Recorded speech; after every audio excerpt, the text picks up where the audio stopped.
এরকম বাচ্চাদের দিদুন আমি, কিন্তু আমার মাথায় হাতে এই গানটা যে এইভাবে পিকচারাইজ করা যাবে সেটা আমি ভাবিনি। দেখে ভালো লাগছে এই কারণে যে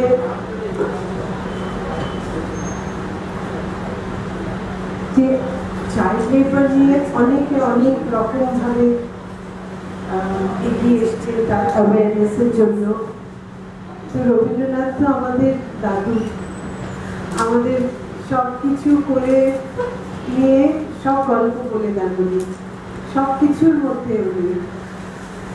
ওনার এই গানটা যে অমৃতা দাদুর কোলে চড়ে এভাবে ভাববে, আর তার সঙ্গে আশা অডিও আছে বৌমা, ও এত রকমের কাজ করেছে, এত শিল্পীদের নিয়ে এত ভাবে।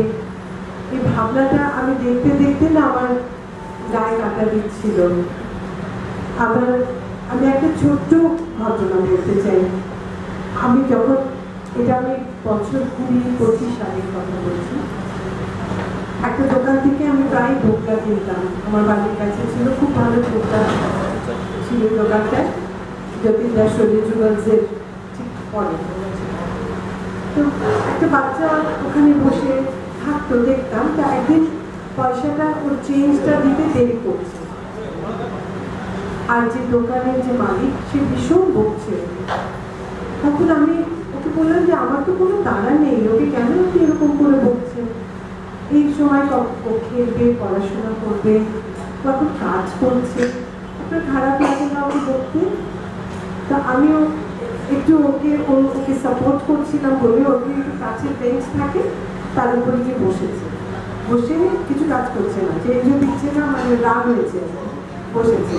তা আমি ওর পাশে গিয়ে বসলাম, বসে আমি বললাম যে মিষ্টি খাবি? না। ধোকলা খাবি? না। কিছুই খাবে না, রাগ করে বসে আছে।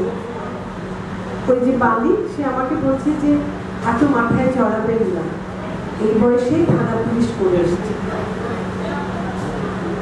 আমি বছর 10-11 হবে বাচ্চাটার বয়স। আমি বললাম না, এটা বাজে কথা, তাই না, এটা হতেই পারে না। মানে তখন বলছে কি হ্যাঁ এইটুকু বললাম যে কেন কেন কি করেছিস তুই, কি করতে পারিস তুই এত ছোট?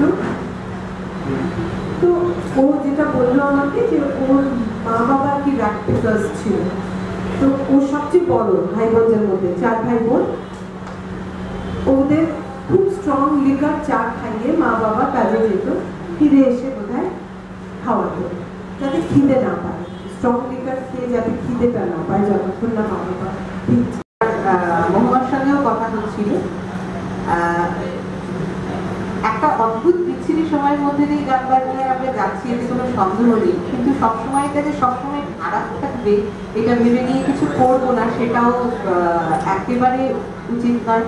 সেই দিক থেকে অমৃতাকে তো বলবোই যে ভালো, আর সবচেয়ে বড় কথা আশা অডিও, বিশেষ করে মহুয়া, ওরা যেন কাজটা করে, কোনোভাবে যেন বন্ধ না করে দেয়। যেমন আমাদের এখানে মিউজিক ওয়ার্ল্ড বন্ধ হয়ে গেছে, মানে একটা বিরাট জায়গা বন্ধ হয়ে গেছে, এত বড় কাজের মধ্যে এইটুকু একটা কাজ ধরে রাখা যায়, এবং সেটা বাংলা গানের জন্য, গানের জন্য, মিউজিকের জন্য।